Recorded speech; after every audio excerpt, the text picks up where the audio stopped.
एगो ललना बिना अंगना, एगो ललना बिना अंगना लागल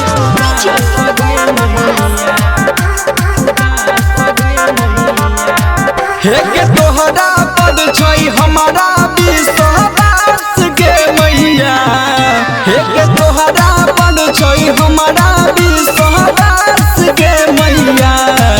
एगो ललना बिना, एगो ललना बिना अंगना लागे उदास गे मैया, एगो ललना बिना अंगना लागे उदास गे मैया।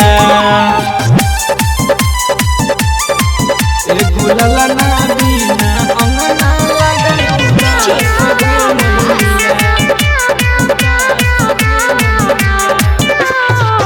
जोरे जोरे सुपावा चढ़ाइबऊ, जोरे जोरे फल बागे, जोरे नारियल चढ़ाइबऊ, केरा के घौरा बागे।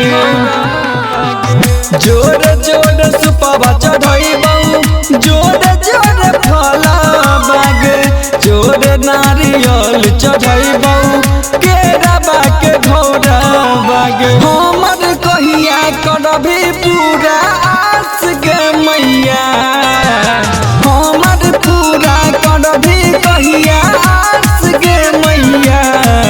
एगो ललना बिना, एगो ललना बिना अंगना लागे उदास गे मैया, एगो ललना बिना अंगना लागे उदास गे मैया।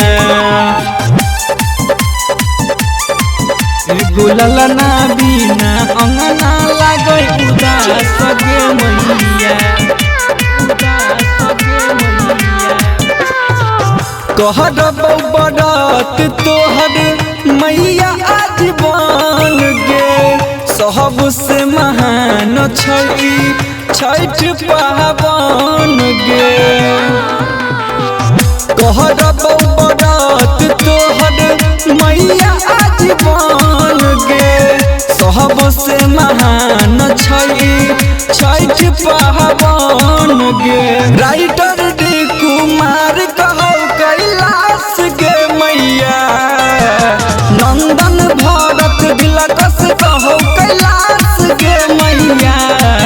एगो ललना बिना, एगो ललना बिना अंगना लागे उदास गे मैया, एगो ललना बिना अंगना लागे उदास गे मैया।